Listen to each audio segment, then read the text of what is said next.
Hi అండి, అందరికీ good morning. Morning టైంలో మీరు ఏదైతే రోడ్లో డ్రైవ్ చేస్తున్నారో ఎర్లీ మార్నింగ్ టైంలో ఇట్లాంటి ఆర్టీసీ బస్సుల వల్ల చాలా జాగ్రత్తగా ఉండండి. ఎక్కడైనా యూటర్న్ వస్తే వాళ్ళు చాలా లెఫ్ట్ నుంచి వెళ్ళి యూటర్న్ చేయడానికి ట్రై చేస్తారండి.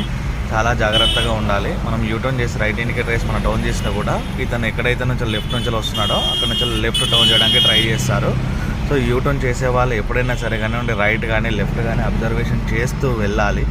లేదు మనము బ్లైండ్గా టర్న్ చేస్తున్నామని అంటే అక్కడ ఉన్న ఆర్టీసీ బస్ అతను ఎందుకంటే అక్కడ పైన ఎక్కడో ఉంటాడు, ఇక్కడ కింద ఉన్న వెహికల్ కనబడదు కాబట్టి సడన్గా తిప్పేసుకుంటాడు.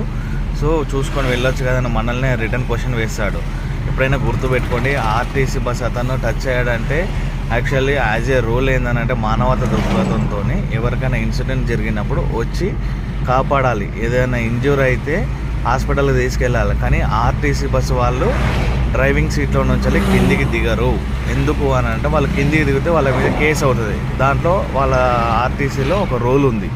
సో డ్రైవింగ్ సీట్లో నుంచి ఎప్పుడైతే డ్రైవర్ దిగుతాడో వాడిని తప్పైంది కదా అని దిగుతాడు. ఆర్టీసీ సీట్లో నుంచి డ్రైవింగ్ సీట్లో నుంచి దిగకపోతే వానికి ఎటువంటి కేసు ఉండదని వాళ్ళ దాంట్లో ఒక రూల్ ఉందట. సో కానీ జాగ్రత్తగా వెళ్ళండి. ఆర్టీసీ డ్రైవర్స్ డ్రైవింగ్ బాగానే ఉంటుంది, కానీ వాళ్ళు తోలే వాహనాలు కరెక్ట్గా కండిషన్ లేవు కాబట్టి వాళ్ళు ఎంత మంచిగా డ్రైవ్ చేసినా కానివ్వండి ఇబ్బందిగానే ఉంటుంది. ఇక్కడ చూడండి, ఇంత పెద్ద వెహికల్ యూటర్న్ చేస్తుంది, ఎంత ఇండికేటర్ అనేది బ్లింక్ అవుతుంది చూడండి. సైడ్కి కూడా ఇండికేటర్ బ్లింక్ అవుతుంది. అంటే మనకు సైడ్ అక్కడ ఛాన్స్ లేదు, ఒక 2 minutes ఆగండి అని మనకు ఇండికేషన్ ఇచ్చాడు.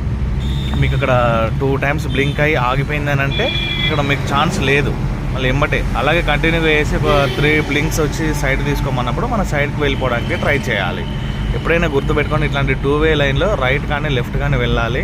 దీంట్లోనే మనకి యూటర్న్ కూడా ఉంటుంది కాబట్టి చాలా జాగ్రత్తగా వెళ్ళడానికి ట్రై చేయాలి. Thank you friends.